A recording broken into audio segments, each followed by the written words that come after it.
Hello, everyone. Welcome to today's webinar for Nature Action 100 on the Nature Action 100 Company Benchmark. So we're going to get started very shortly as we wait for folks to roll in.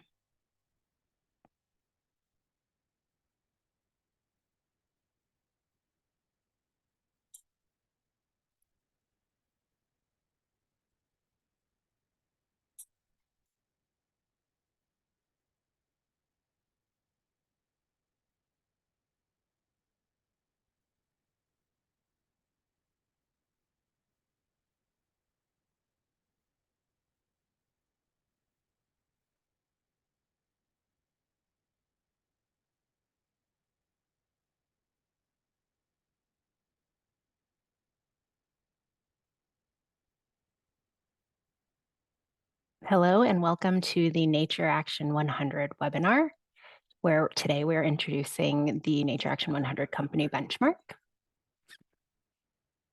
So I think we will go ahead and get started today, so we have a lot to cover.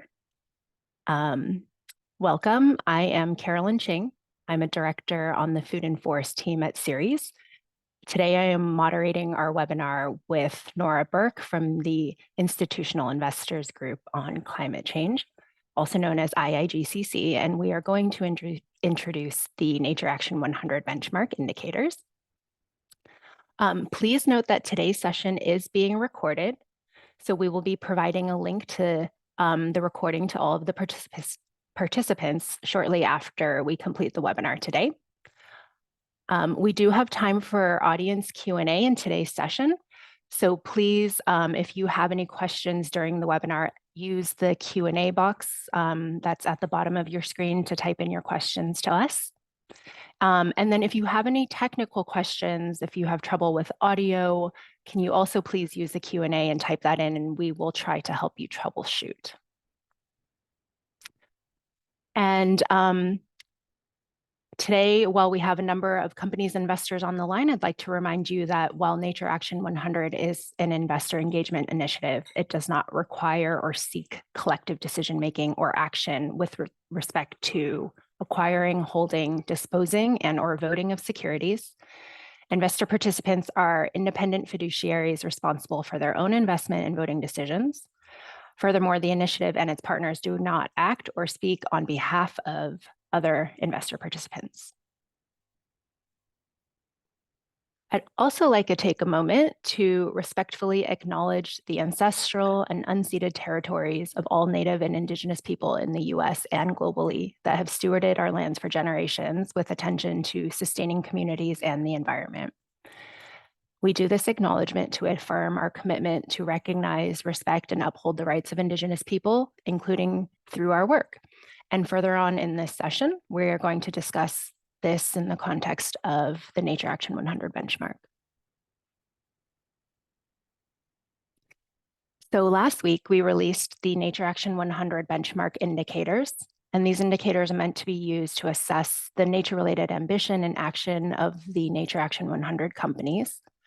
And the benchmark is based on the initiative's investor expectations. And in today's webinar, we have a number of guest speakers that are going to talk about the business case for addressing nature-related dependencies and impacts. They'll cover why nature-related risk and opportunity management matter and why disclosure is important. And they'll also talk about how investors can make use of the benchmark. And then we'll also share an overview of some key indicators of the benchmark. We'll talk about the upcoming milestones for benchmarking, and we also have time, as I mentioned, for questions later in this session. So today, as I mentioned, I'm hosting the webinar with Nora Burke, who is the Senior Program Manager on Nature at IIGCC. We are lucky enough to be joined with by Eva Zabi, who is the CEO for Business for Nature, Emily McKinsey, who is the Technical Director at TNFD, and Adam Kanzer, who is Head of Stewardship of Americas at BNP Paribas Asset Management, and Adam is also the co-chair of our Nature Action 100 steering group. So before I get to the speakers, I'll share some background about Nature Action 100 itself. Nature Action 100 is a global investor-led engagement initiative, and we're aiming to support greater corporate ambition and action to reverse nature loss and biodiversity loss, and to mitigate financial risk and protect long-term economic interests of investors and their beneficiaries.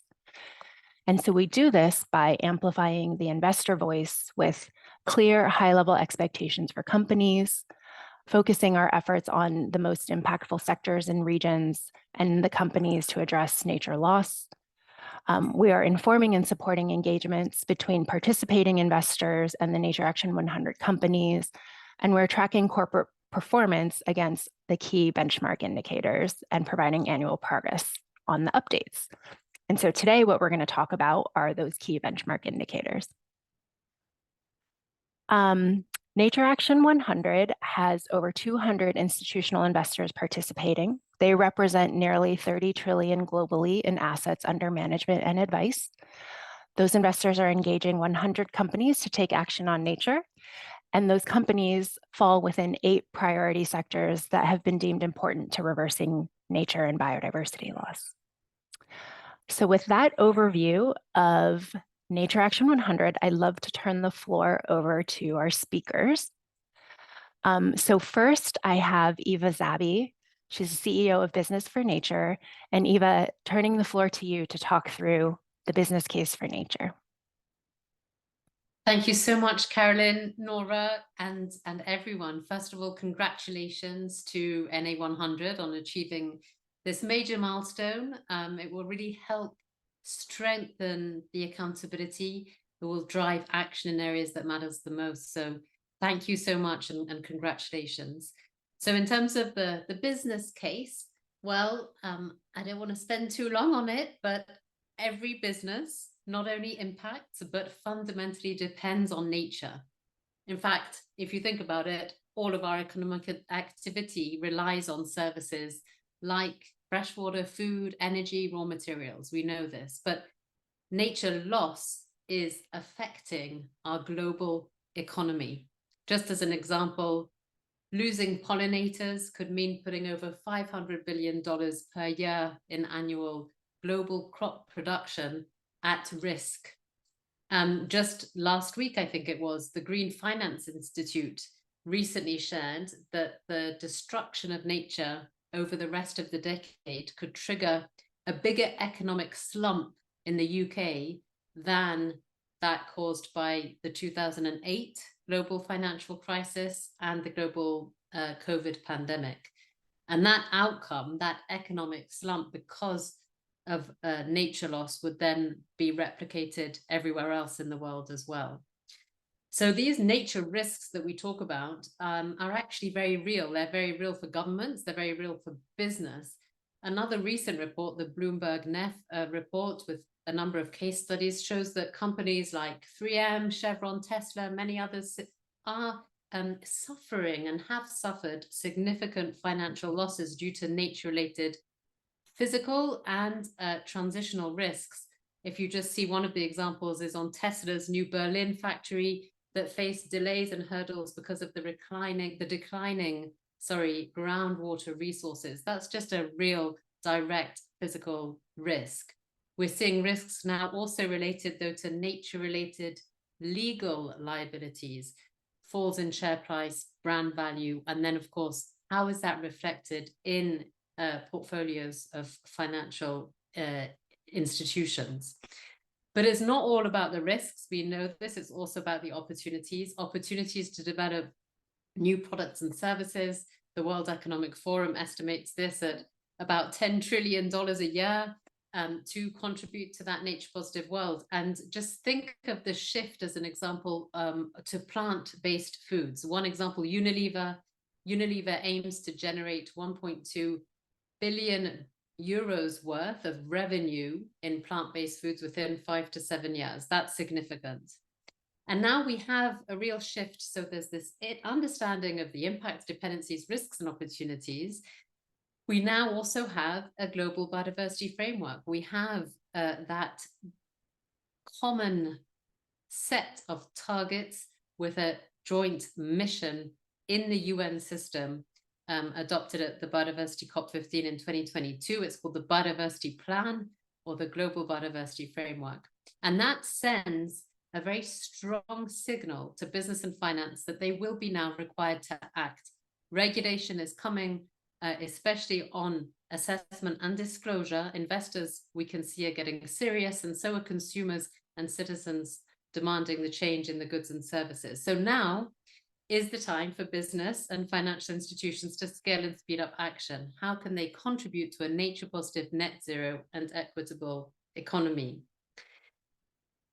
The way we're framing this right now is, of course, companies need to take back control of their forward-looking plans. They need to take control, and that's how we've shaped it, is in a joint campaign called It's Now for Nature. nowfornature.org, you can check it out.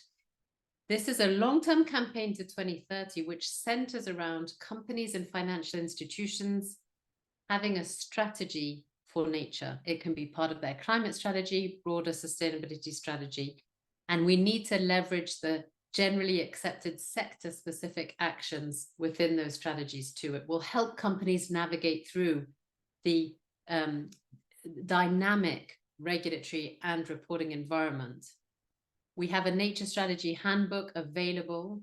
It builds on high-level actions: assess, commit, transform, disclose. I'm not going to go into the details. Suffice to say that these high-level actions are very much aligned with and consistent with major frameworks, like also NA100's investor expectations and the indicators that we've been talking about today. So just to wrap up, we need governments and business to continue to focus their attention on addressing nature loss and the climate crisis. We know there is a lot going on in the world right now. It's a tricky year, many elections, very polarized situations across the board, but this is the time that we need that political leadership and we need the business leadership. Companies and financial institutions, they shouldn't wait. They should be asking themselves, how are we going to contribute to a nature positive economy by 2030? How are we embedding the value of nature in our decision making and performance? But don't get me wrong, no one of us, no one individual can address these crises, these interconnected crises alone. Every one of us, every business has their part to play, and we need to act with urgency. So because either we will all reach a nature positive world by 2030 or none of us will. And I believe, in fact, that in such a polarized world is what will unite us, and it is ultimately the joint effort for nature and humanity. Thank you so much. Thank you so much, Eva. I appreciate that. We will now turn the floor to Emily McKinsey from TNFD to cover why we should be addressing and managing nature risk and disclosing. Emily.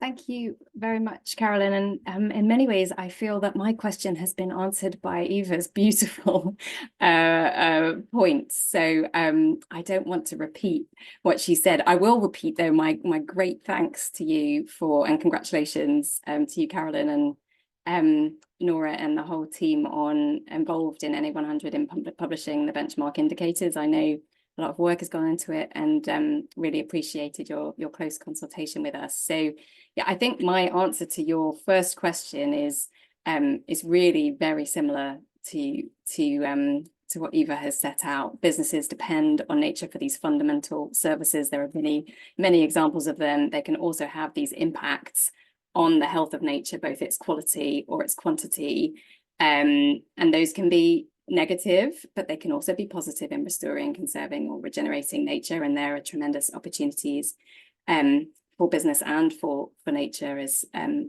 Eva laid out. So it's actually the interlinkage between these dependencies and impacts that's one of the most interesting things about nature, because if you or others are harming the same services you depend on, that generates risks for you. And just maybe building on Eva's points around risk, we have both physical and transition risks, just as we do for climate, and those could be acute physical risks, things like oil spills, forest fires, pests that might affect a harvest in the agriculture sector, all the way through to more kind of chronic, long-term gradual changes, like those that might come from pollution stemming from pesticide use or even indeed climate change, and then this host of transition risks that Eva was touching on. So I think it's been laid out clearly. We have a situation where businesses now need to manage these risks. I think that's acknowledged across a range of sectors. Indeed, the Bloomberg NEF case studies that Eva mentioned, these 10 case examples, indeed cover a range of sectors. We found that in our own work in the TNFD early adopter group, there were 55 of the 77 SASB sectors who are now moving to disclose against the disclosure framework that we've developed. So that just shows the relevance of these risks, whether they be through permit refusals or lawsuits or things that are going through to financial losses, and we have a huge number of different impacts that are in those case examples: credit rating downgrades, litigation settlements, reputational damage, consumer loyalty, and so on. So the criticality of managing the risks is there, and happy also to touch on the links through to disclosure if that's of interest. Thank you, Emily. Appreciate that and agree. The Eva pointed out what the risks are very clearly, and being able to manage those risks is absolutely critical, and disclosing on them allows us to ensure that companies are doing that. And maybe I'll turn the floor over now to Adam so he can touch a little bit in more detail about why investors and financial institutions can be making use of the benchmark and addressing those risks. Go ahead, Adam. Yeah, great. Thanks, Carolyn. Well, I thought I would set like a little bit of context for this benchmark first. Go back to 2019, when the Intergovernmental Science Policy Platform on Biodiversity and Ecosystem Services, quite a mouthful, that's the IPBES organization, published its Million Species Extinction Report. And really kind of put the world on notice that we are in crisis. A mass extinction event driven by human activity, threatens to permanently alter life on our planet with catastrophic consequences for every aspect of our lives, every aspect of our economies. These are the systems we depend upon as investors to deliver long-term value to our clients, and they are absolutely at risk. And I think, a lot of us at the time, it's not that we weren't aware of the situation. This is not a new thing. This is the accumulation of impacts over a long period of time. So there's really nothing new about any of the things we're talking about here today. It's just that we've reached a point where we are really at crisis, and we know that we now have a very short time frame for reversing this. And at the time, companies had no clear targets and no way to evaluate whether their efforts were meeting investor expectations. So since then, just think about, we have really come a long way with the adoption of the Global Biodiversity Framework and a clear global target to reverse nature loss by 2030. The launch of the TNFD was, I think, a critically important benchmark that happened really quickly. And at the time of the IPBES report, there was no collaborative investor initiative focused on addressing corporate contributions to nature loss. Obviously, there are a number of important investor initiatives that relate to aspects of the problem. Climate Action 100 being probably the most notable one. Climate change is a key driver of nature loss. There were many others that relate to aspects of it, but there was no one initiative that focused on the problem writ large. So we now have Nature Action 100, as Carolyn said, more than 200 institutional investors representing nearly $30 trillion. And so I would interpret that to say that there was a nascent demand here that investors were waiting for something like this. And now actually there's more than one collaborative investor initiative. PRI has launched one as well. So the more the merrier. We have a lot of work to do, and there's only so many of us to do it. So today Nature Action 100 launches a public benchmark, which is designed to measure corporate progress on the road to reversing nature loss by 2030, which is aligned with a set of 6 high-level investor expectations that Nature Action 100 has established. And I would say, these expectations are in many ways table stakes for this conversation. They're a starting point. You know, do you have board oversight to the whole question of how you impact biodiversity and nature loss? Do you have the right policies in place? Have you assessed your impact and dependencies? Do you have a plan? And I'll get into the benchmark a little bit, but after we get past that sort of initial set of investor expectations, we're going to need to dig in and advocate for industry-specific roadmaps for addressing nature loss. You know, because the impacts are going to vary dramatically by company, they're going to vary dramatically by industry. But I think today the pieces are in place, you know, to get started and to get a really important piece of this work done. As you go through the indicators, I think you'll find that they're intended to determine whether company actions are credible and meaningful. You know, it's one thing to say you have board oversight. It's another to really dig in, to understand what that looks like, to understand whether your ambitions are really geared to the challenges that we face. The indicators are also layered to allow partial credit and an outline and to outline a path to improvement. And we hope that when you look at them as a whole, you'll find that they're reasonable, but also ambitious. And of course, this is open source. So they can and they should be used by all companies, whether they're in the Nature Action 100 group of companies or not, and by all investors, whether you're signed up for Nature Action 100 or not. You know, once the benchmark is populated later this year, I would encourage investors to think about how they might use it in their proxy voting, and certainly in their individual engagements. You know, this is a very big set of issues. It's very complicated. There's a lot of detail. The benchmark is a way of thinking about this and breaking it down to some good, credible questions to ask. We think banks might consider how performance against these indicators could be used in their due diligence and in their lending practices. And of course, companies should use the benchmark to evaluate their own approach to reversing nature loss. You've heard also a lot today about alignment with the way Business for Nature is thinking about this, alignment with the way TNFD is thinking about this, which is really critical because this is a systemic risk. We're all in this together. We have to be aligned in our approach. I wanted to close with sort of a word about materiality.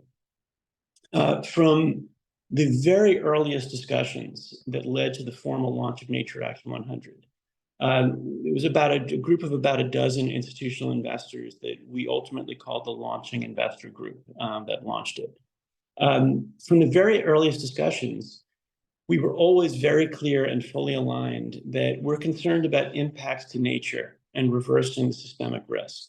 That was first and foremost our concern, and that if we're to protect our companies, if we're to protect our portfolios and our economies from the threat of nature loss, we have to focus first and foremost on the drivers of that risk.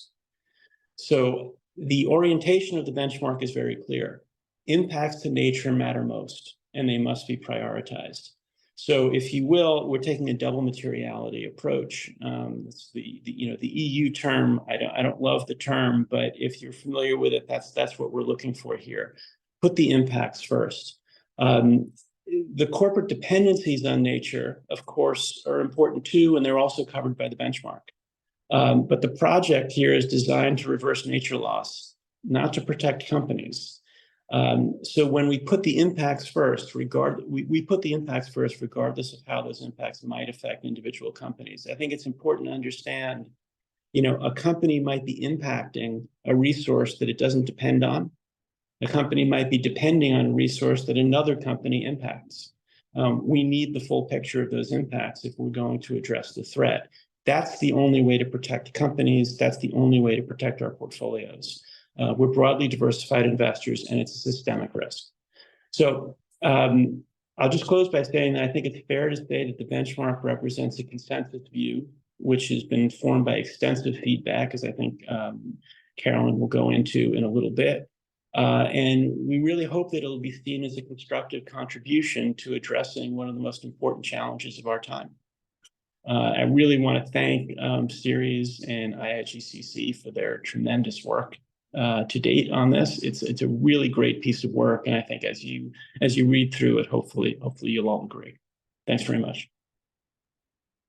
Thank you so much, Adam. Really appreciate those remarks, and in particular, emphasizing that we are really here meant to work on addressing nature loss and stemming the risk that presents itself to all companies and investors.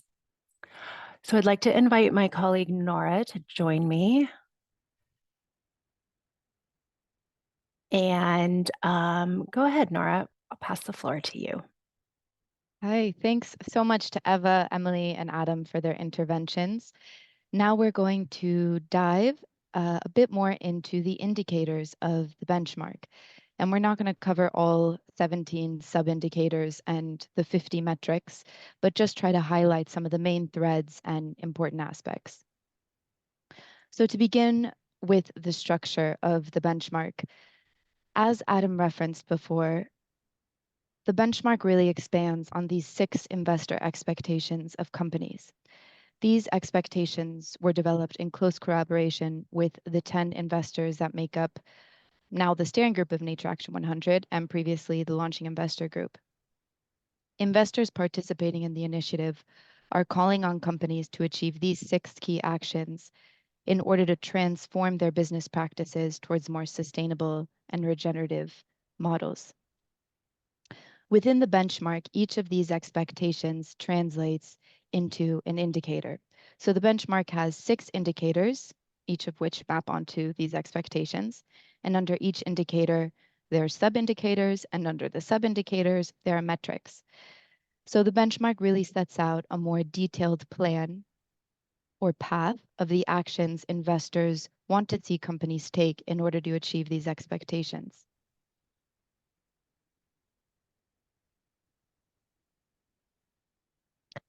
To develop the benchmark, we started with comprehensive research of existing methodologies and looked at the evolving nature landscape. Of course, some of the main frameworks and methodologies we looked at were the TNFD framework and their LEAP approach, the SBTN's target setting guidance, the World Benchmarking Alliance's nature benchmark, and the accountability framework. We looked at these methodologies and tried to pull out the principal indicators, metrics, and recommended disclosures and map them onto those 6 investor expectations for companies under Nature Action 100. And that's really where the benchmark adds unique value, because it's trying to distill many of the recurring themes and principal metrics across frameworks across the nature landscape into a tool that investors can use directly for their engagements under Nature Action 100. Once we had a workable draft, we then convened a group of experts. And this included experts and representatives from some of the aforementioned organizations in order to make sure that the indicators were aligned with their frameworks and guidance, and also representatives of Indigenous peoples and local communities or organizations that work really closely with these groups. And we included representatives of these stakeholders because we wanted to make sure the indicators that refer to their rights, livelihoods, and territories were aligned with international conventions and would also embody some of the key asks and messages that they're trying to amplify. So throughout these first 2 steps, the 10 investors that make up the Nature Action 100 steering group were closely involved, and we were consistently going back and forth with them to make sure that the drafts were indeed investor-led and were going to help serve their engagements. Once we had a further draft, we then asked the wider Nature Action 100 investor participants for their feedback. So we asked the over 200 investors participating in the initiative to review the benchmark and to submit their consultations. And we got about 30 responses. These were really detailed, comprehensive submissions that we then integrated into the benchmark. So that was another key aspect to make sure that the benchmark would ultimately be actionable for investors. And then the last step was pilot testing on the 10 companies, because we wanted to make sure that there was data available to assess whether the companies would meet the metrics. Now, as I said before, we're not going to talk about all of the indicators. that would be quite a lot. But the first indicator we want to speak about is the second indicator related to assessment. I don't think I need to explain why assessment is so important after Emily Mackenzie's intervention. But zooming out a bit, across the benchmark, we tried to reference the importance of assessment. So within the third indicator on targets and within the fourth indicator on implementation, we tried to reference that in order to have credible targets and a robust strategy, these should really be formed by a thorough assessment of the company's nature-related risks, impacts, dependencies, and opportunities. Zooming in to the second indicator on assessment, the benchmark tries to mimic the TNFD's LEAP approach. So first and foremost, beginning with location. Looking at the impacts and dependencies a company might have on nature is inherently location specific. And because of that, the first indicator tests for whether the company has publicly disclosed the location of all assets and activities in its direct operations and throughout its value chain. And this indicator tries to encourage more transparency throughout supply chains in order to determine where the company's activities are directly interfacing with nature. Again, mimicking the TNFD LEAP approach, following from the location of assets, companies can then determine what their material dependencies and impacts are on nature. And under Nature Action 100, dependencies and impacts that are material are considered material if they're material for nature, society, and or the company. So once the company has determined its material dependencies and impacts, it can then deduce what opportunities and risks are stemming from them. And in this way, if a company is implementing the TNFD and abiding by the LEAP approach, then they should be able to meet the assessment criteria of the benchmark.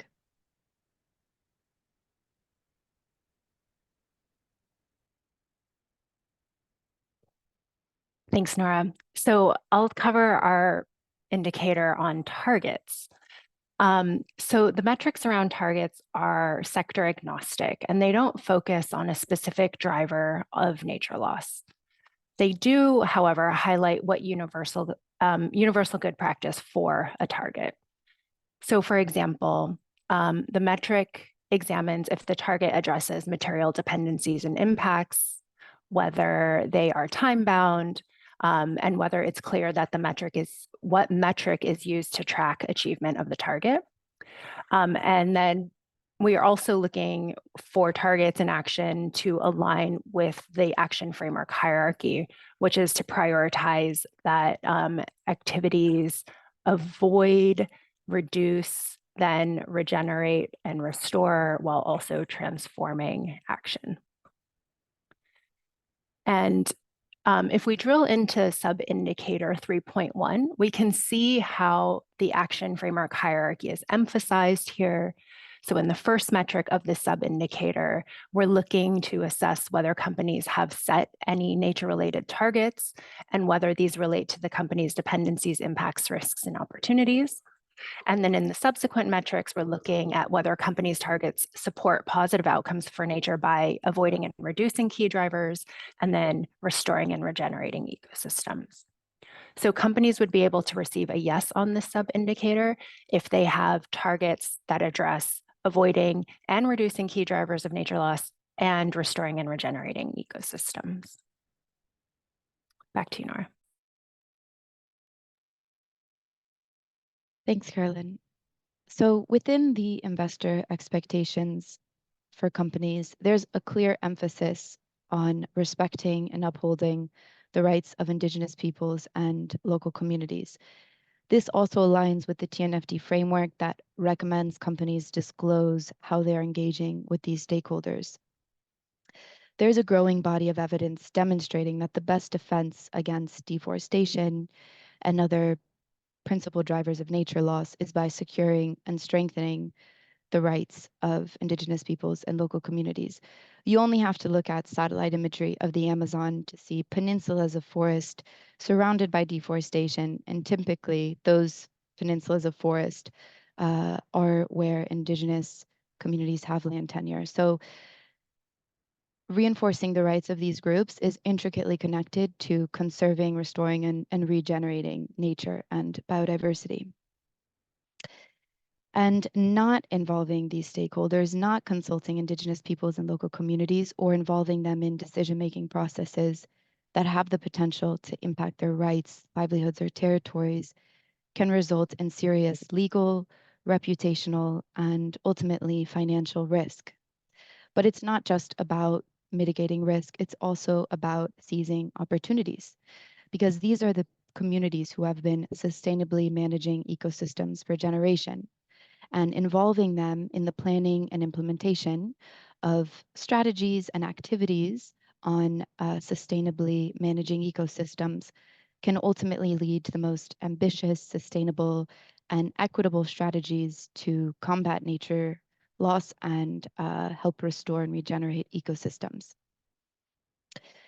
So while the bulk of the indicators related to respecting and upholding the rights of Indigenous peoples and local communities are concentrated in the indicator on implementation, as per feedback we got from the different groups that we consulted. If we move on to the next slide. There are also sub-indicators woven throughout the benchmark that try to emphasize the need to involve these groups. So, for example, in the indicator, the fifth indicator that covers governance, there are sub-indicators to test whether the company has publicly disclosed evidence of the company management or the board having oversight of its impacts on Indigenous peoples and local communities, and whether they have sufficient expertise on how to engage with these groups. Under the sixth indicator, which covers engagement, there are also sub-indicators that are relevant for assessing how the company has engaged with these key stakeholders, and also, for example, whether they have a functioning grievance and redress mechanism by which individuals and communities can submit complaints or concerns. Over to you, Carolyn. All right, thanks, Nora. So we do want to leave time for questions, and we've had a number of questions coming up. So those will be the indicators that we're able to highlight today. But I will also mention that if you go to the Nature Action 100 website, you can see all of the indicators that we have for the benchmark. And then there's also an additional resource that shares some background and rationale as to the different indicators, and as well their alignment with both TNFD, Business for Nature, and some of the other initiatives that are out there, including the World Benchmarking Alliance Nature Benchmark. And so let's see, let's talk through what comes up next now that we have these indicators released. So this summer, we're going to start benchmarking. We have contracted with ICF, their team based in Belgium. They will be the consultant that is going to be working on benchmarking the companies. So this summer, we're going to start collecting company data and conducting benchmark assessments. Before we publish the final assessments, we will be sending draft assessments to companies for their review. There will be an open review period for companies to get back to us. And then later this year, we will be releasing the full methodology that is associated with the benchmark. And this will include the assessment criteria that will allow us to score companies on the benchmark. We'll release the full company benchmark assessment results at that stage as well. And then from there, the investors that are participating in Nature Action 100 can use the benchmark assessment results to inform their engagement priorities. So stay tuned for that, and we look forward to sharing all of that information later this year. And then with that, I think we can move to answering the questions that we have been coming in from participants. And just a reminder, please do use the Q&A box. There's a number of questions that we'll get to here. And this session is being recorded, Everyone who's registered will receive a link to the recording. And there are a bunch of resources on the website where, while we won't be able to share these slides directly, we do have a comprehensive set of slides that are available on our website that cover much of this material. Nora, is there a question that we should go ahead and tackle first? Sure. There's one question that says, indicator 2 essentially requires a TNFD disclosure. How else to meet this expectation? And the reason we didn't include just one sub-indicator, has the company disclosed a TNFD through TNFD, is because we wanted to capture the process that companies might be moving through when disclosing through TNFD. So beginning with, if they are able to identify where the locations of their assets are, we wanted to capture that in the benchmark as progress to be made.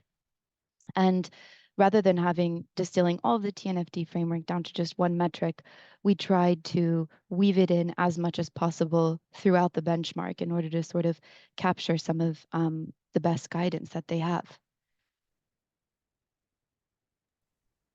Yep, thanks, Nora. And then there was a question that is asking about how Nature Action 100 and PRI Spring might be, what's kind of how those two work together. So Nature Action 100 and Spring are separate, but they're very complementary, as Adam had mentioned.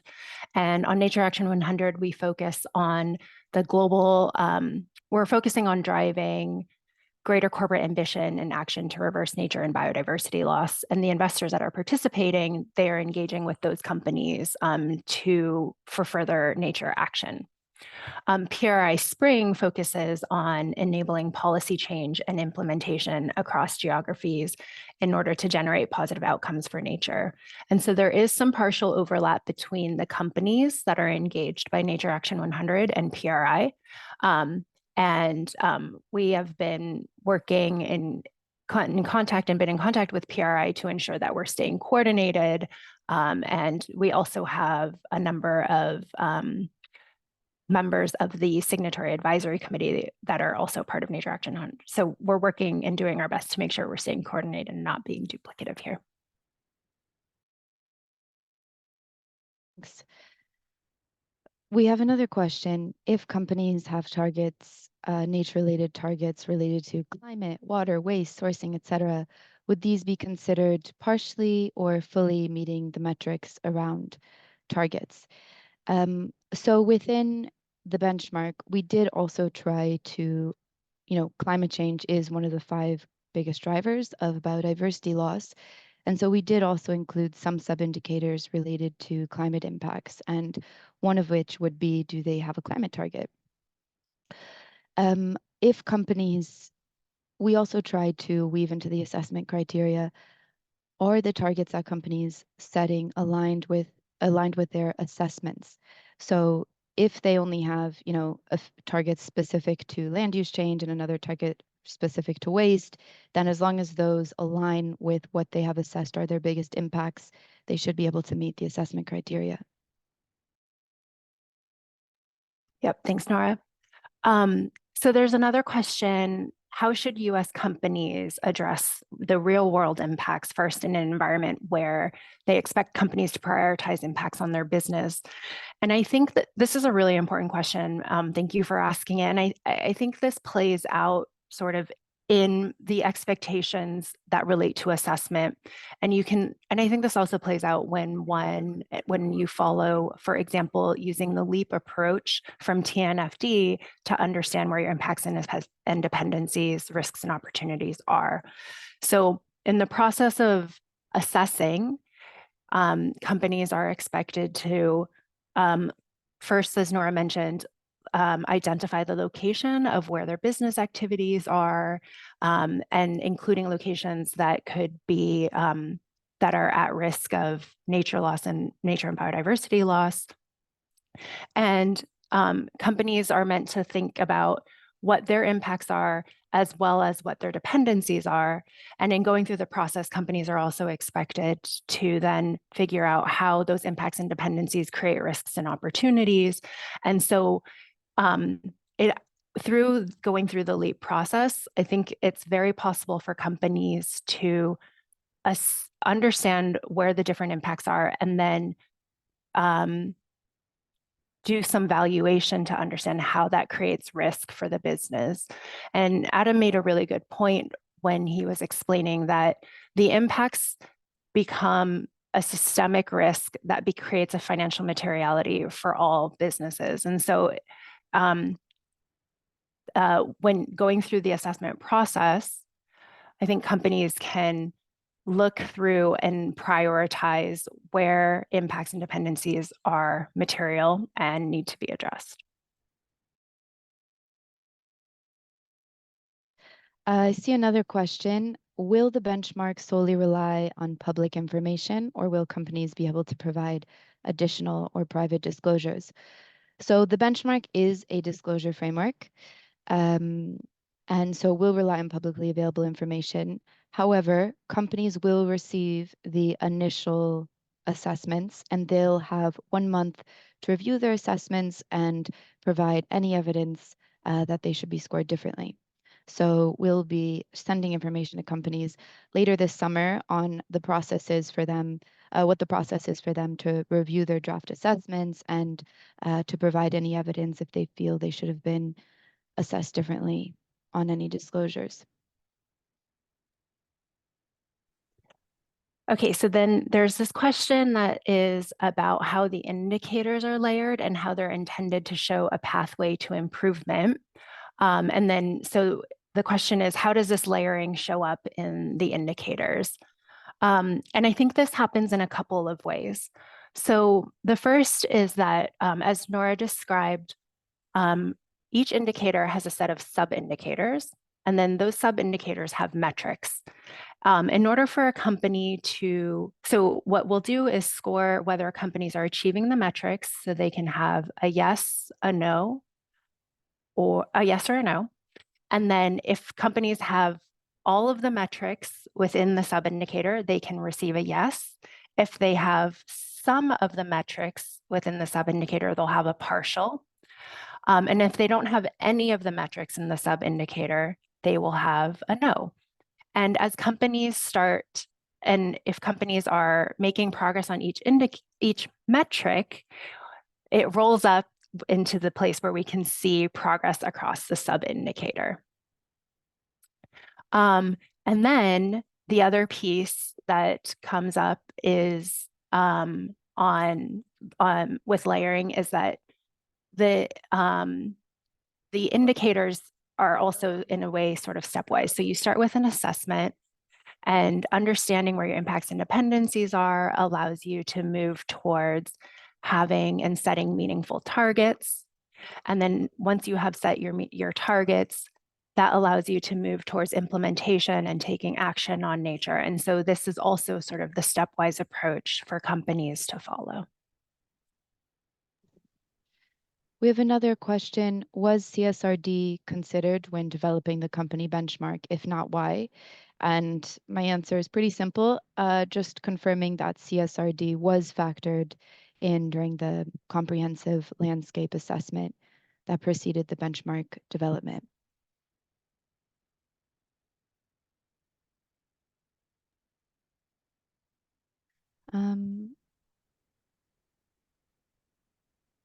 See, are there other questions in here, Nora?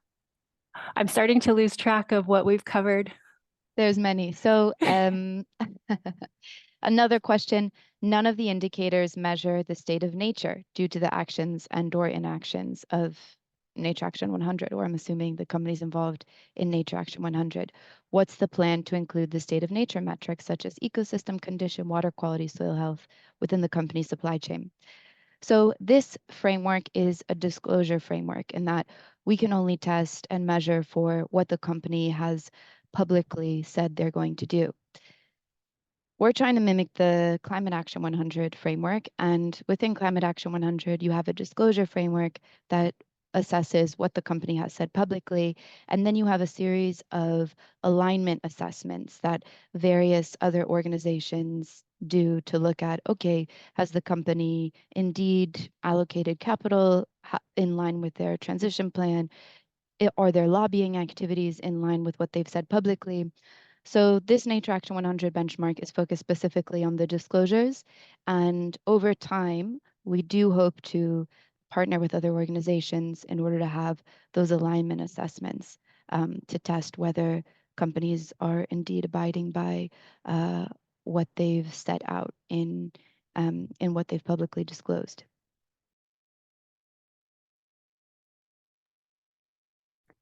Okay, let's see. A question about what's in the pipeline for Nature Action 100 after the benchmark. So now that we have the indicators published, we're planning to start benchmarking companies. So this summer, we'll be collecting the data from the publicly available data that companies publish, including their annual reports and their 10Ks, and maybe other pieces that might be on their sustainability websites. We'll be assessing the companies against the metrics themselves. And we plan to release the results of the benchmark later this year. The consultant that we're working with is ICF. We're working with the team that is based out of the Brussels office, who has done a lot of work in the EU supporting companies on addressing nature loss. And then once we have the results published later this year, the investor participants of Nature Action 100 will be able to use this information to support their engagements and dialogues with companies. We have a question, will the list of 100 companies expand over time? So right now, we're mainly focused just on the 100 companies. It's taken some time to get all the engagement teams connected and up and running for these 100 companies, and same for the assessments. So while at some point in the future, we'd love to become Nature Action 100 plus, for the time being, we only have plans to stick with these 100 companies.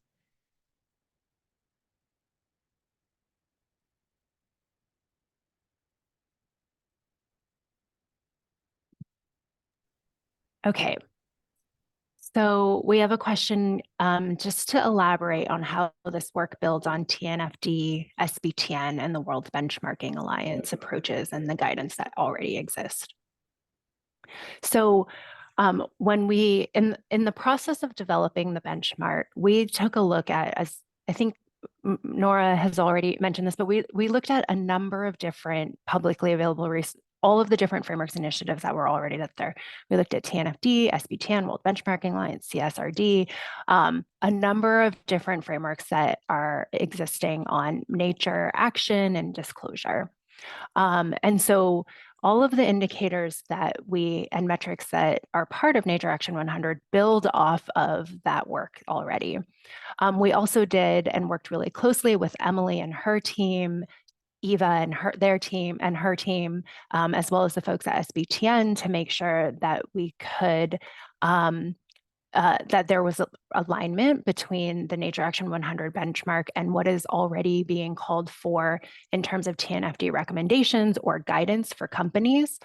And so a lot of the elements that we're looking for in the benchmark are consistent with what is with the different guidance that is out there. So by following, for example, by following the TNFD recommendations for disclosure, there are a number of metrics that companies can meet. And likewise, by taking the Now for Nature handbook and using that as a resource for establishing a nature strategy, that can also allow companies to achieve some of the different metrics in the benchmark. And this is also the same with World Benchmarking Alliance. They have a number of indicators on nature, and many of the pieces that we have are also consistent with that. So we did spend a lot of work and time trying to make sure that we're not creating something new. This is a benchmark that is meant to help investors understand where they can be engaging with companies, and we're pulling from the resources that already exist. Thanks, Carolyn. To give you a breather, I'm going to try to answer two while you line up what the next question is. We have one question. Are you considering annual reports only, or will you consider other sources like sustainability reports? And we're going to be considering all reports. Anything that the company has publicly disclosed will be considered in the benchmark. The second question I wanted to address was, will the company assessments inform some kind of overall assessment to determine the success of Nature Action 100? And that's certainly what we hope. One of the reasons this is such an exciting initiative is because we have this benchmark that can really test for whether engagements are working. And hopefully it'll help us identify, okay, it seems like engagements with these companies or within this sector have, resulted in more changes than in other areas. What have investors been using? What type of strategies have they been using within those engagements? And is there a way that we can try to leverage their lessons or best practices to more investors?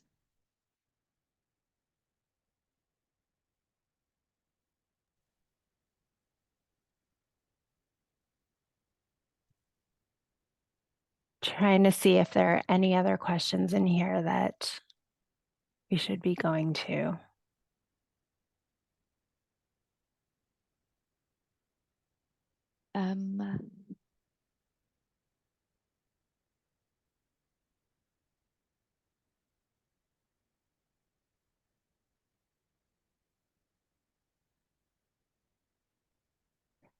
So let's see. We have a question. Do you know what the annual cadence will be for benchmarking? So when the results will be published, will it be every November, or will research then be taken over the summer? So the plan for the time being is to share the companies for this first year, share the draft assessments with the companies before the end of the summer. They'll have a month to review the draft assessments, and then we're aiming to have the full benchmark published with the company assessments out by autumn this year, so later in the year. Moving forward, we then have to decide whether we're going to have assessments of 10 companies, and so the benchmark will be regularly updated, or whether we should continue with an annual process of all 100 companies all at one time in the year, or if it should be staggered. And for that decision, we really want to consult the investors who are using the benchmark to figure out what would be most useful for them.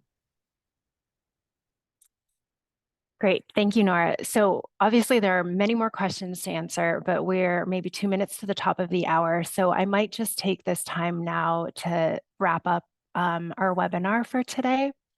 So I want to thank Eva, Emily, and Adam for joining us, sharing some context, and really helping to explain how Nature Action 100 and its benchmark fit into the space, and how Nature Action 100 can also support companies in taking action on nature, understanding where their risks are, and helping us to move towards a nature positive future. The benchmark indicators are available on our website. We also have a resource on the website that gives you an overview and some background information about the different indicators that are there. If you have interest in learning more, please go to our website, which is listed here. And then on the next slide, as we wrap up, would love it if you could please take our survey. It would be very helpful for us to collect your feedback on how this webinar went. It'll only take you a few minutes to complete. You can use this QR code if you grab out your phone to complete the survey. So Nora, thank you for joining me today and covering some of our different metrics and answering all of these questions. There are so many and they're all very great, and hopefully we can get to more down the line. Emily, Adam, Eva, thank you for joining us as well. And thank you so much to all of our participants for asking such great questions and being engaged during our webinar. Thanks a lot, Carolyn. Thanks everyone for joining, and to our speakers as well. Thanks. Bye.